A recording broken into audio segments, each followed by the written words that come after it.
Hello Internet, I'm the Disney Brain and welcome to the Girl Meets World review. Last time, we discussed all the highs and the lows from what turned out to be an overall brilliant Season 2 for the show. This time, our heroes are finally starting up high school, and with it comes a brand new world with brand new challenges, brand new faces, and even a brand new opening sequence that is very reminiscent of Boy Meets World. But, have these characters learned enough from their middle school days to prepare them for the next step? Well, let's find out as we dive into Girl Meets High School, Part 1.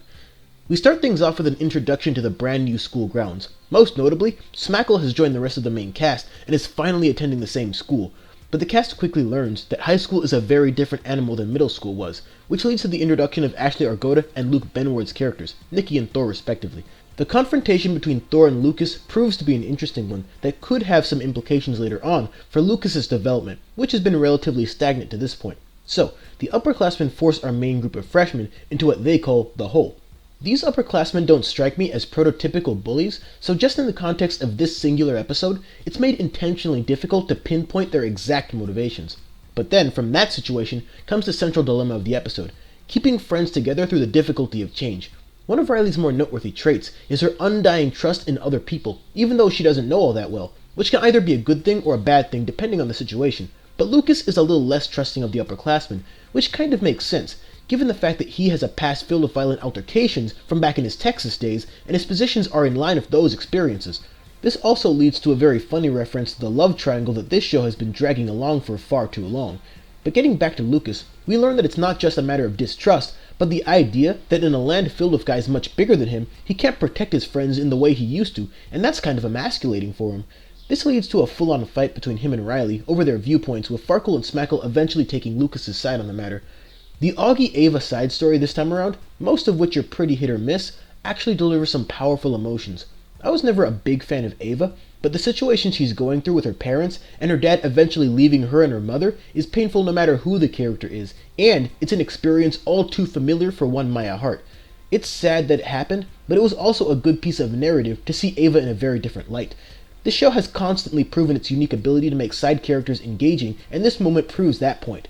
This side plot also adds a great deal of emotional weight to the everything is changing narrative that holds the episode together.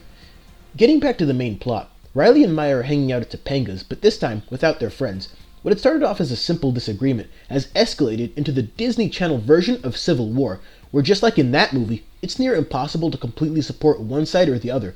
As people, we kind of want Riley to be right about trusting others so freely, but is it the right way to think this time around? A tough question to answer. So part 1 ends with Riley and Maya waiting for their friends in the hole, but it seems like, at least for now, their friends won't be joining them. And that's part 1 of Girl Meets High School, a very smart and effective way to transition both the characters and the audience from one season to the other. A few reviews ago, we talked about how great Girl Meets Bay Window was at addressing the idea of change, and how it probably would have made for a better season finale than Girl Meets Legacy. While this episode doesn't change my perspective on that, it does prove why we needed both Bay Window and Legacy, as both episodes discussed change and moving on in two very different ways, with one more focused on the abstract concept of change, and the other more focused on the practical side of what you've learned that will prepare you for change. Girl Meets High School is the episode that finally begins to materialize a lot of the change we've been discussing, and they do this in what I thought was a very smart way, by creating a serious rift among the main cast. It makes sense because they aren't the kings of middle school anymore, but vulnerable, bottom of the food chain freshmen, and that's going to affect different people in different ways. For Riley, she still holds on to the high-spirited attitude that has defined her character since the very first episode. But for Lucas, it means having to come to terms with not being the same star athlete he was not too long ago. I think this is the best place to go with the character of Lucas, who hasn't developed too much, but also hasn't really needed to, because the last time he really faced a challenge was in Girl Meets Texas many months ago. He can't just coast by anymore, he has to adjust to his situation and figure out where he belongs in this new world. Since it's just part 1 with part 2 premiering on Sunday, it's hard to say for sure how the plot points this episode set into motion will eventually play out. But what we got so far is a great way to kick off the season. Change has come, and with it, disagreements ensued.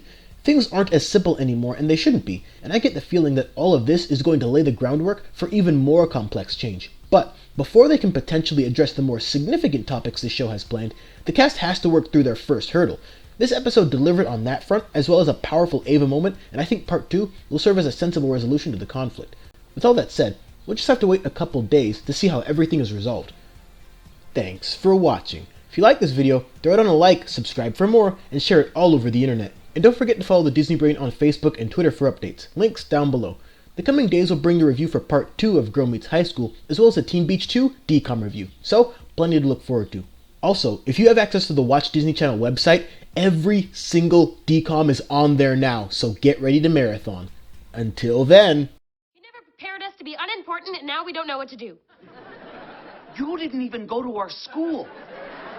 But I'm here now, and I catch on fast. I want to be in the triangle. Smackle! What'd I say?